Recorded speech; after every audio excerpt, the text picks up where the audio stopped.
Hello, I'm Svitek, 360 Creative Coach, and in this episode, I want to talk about the importance of having a scope of work or a deal memo or a contract, whatever you want to term it, anytime you do work with or for somebody, right? And this applies to, it runs the gamut, right? From, just any professional job that you do, but even when you work with friends in the creative space, okay? Now, before I get into it, I would like to take the opportunity to invite you to subscribe if you haven't already. That way you get all the various lessons and episodes that I put out right when I put them out.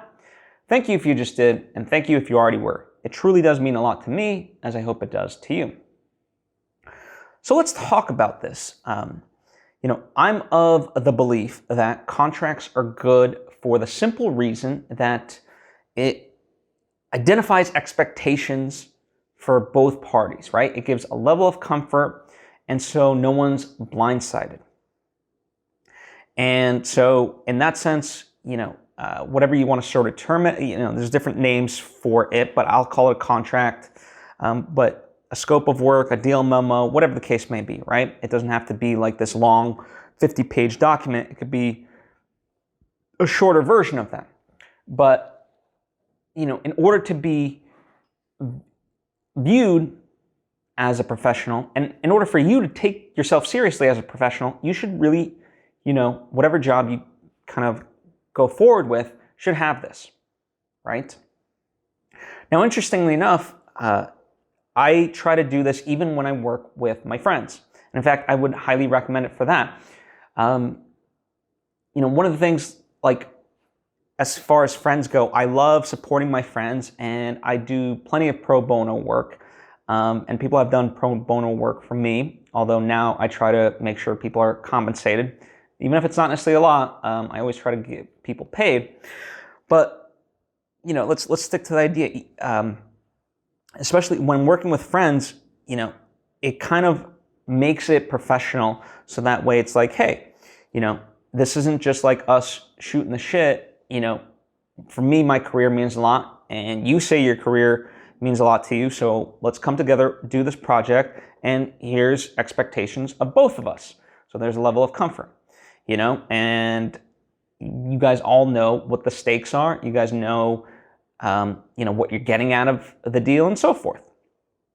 And, now, like, even for me, if someone says like, hey, they want to do pro bono work and things like that, moving forward, I'm going to really have even a scope of work or a deal memo where I just pay them $1 to at least make it like, hey, I know I appreciate you that you want to kind of forego your rate and so forth, but, I take this project seriously and I know you will. But let's have some skin in the game. Let's put pen to paper and let's make this thing. And so you're going to get $1. At least that way it's a real transaction.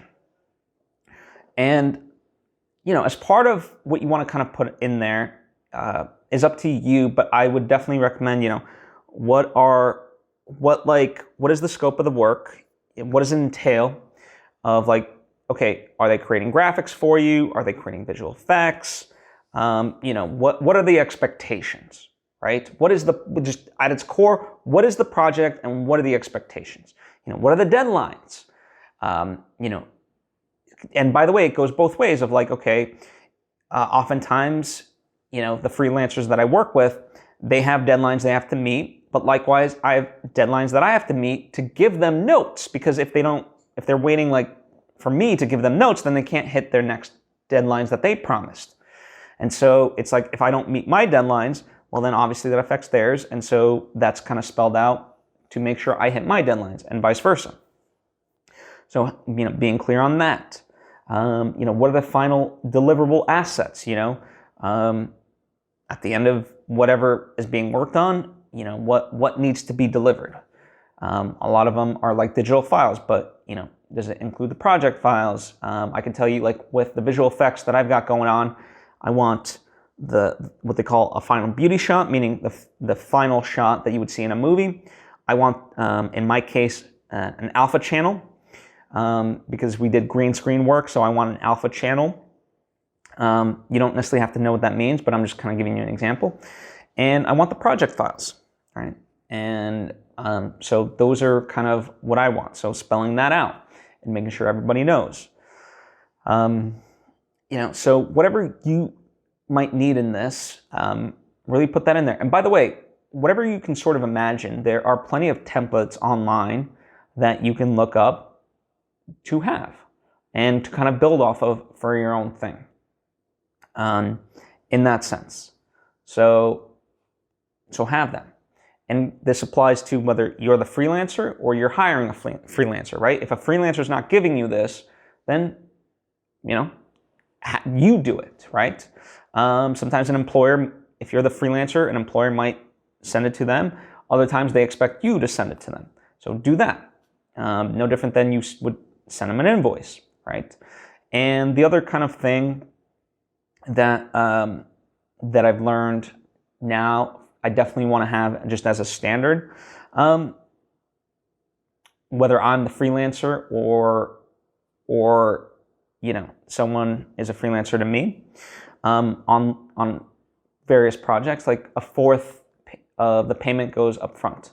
Some people do like 10%, 20%, that kind of can vary, but at least a certain percentage, whatever you define that percentage to be, gets paid up front, right? Because, the work inevitably, sometimes as happened, someone might do some work and, someone might not like it, right?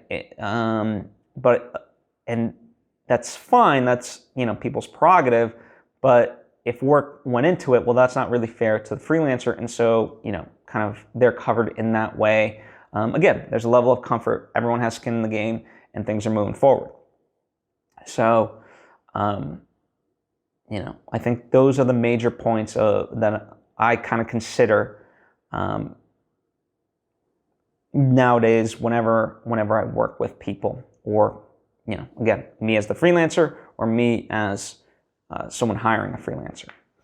So hopefully this helps you in your projects. And again, it applies to, the big stuff as well as working with your friends. And I think it might, initially, I want to talk about this.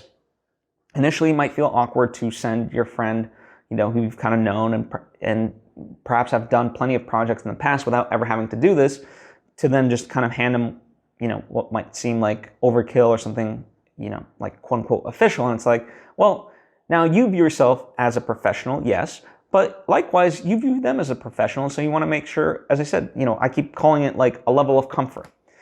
But I think it also just elevates both parties to be like, hey, no, we're both serious about this, and so we're going to treat it as such, because this is the way it's done, and certain things, like when I say the term, this is the way it's done, there's things in the entertainment industry that have been done that I don't agree with necessarily. I think there's always innovative ways of doing something, but as far as this is concerned, I don't think we need to reinvent the wheel on it. I think deal memos, terms of service, scope of works, contracts are a good thing, and kind of have survived the test of time with good reason, right? So, and there you have it. Like I said, if you have any questions or thoughts of your own, please ask away, whether down in the comments section or hit me up on social media at Svitek.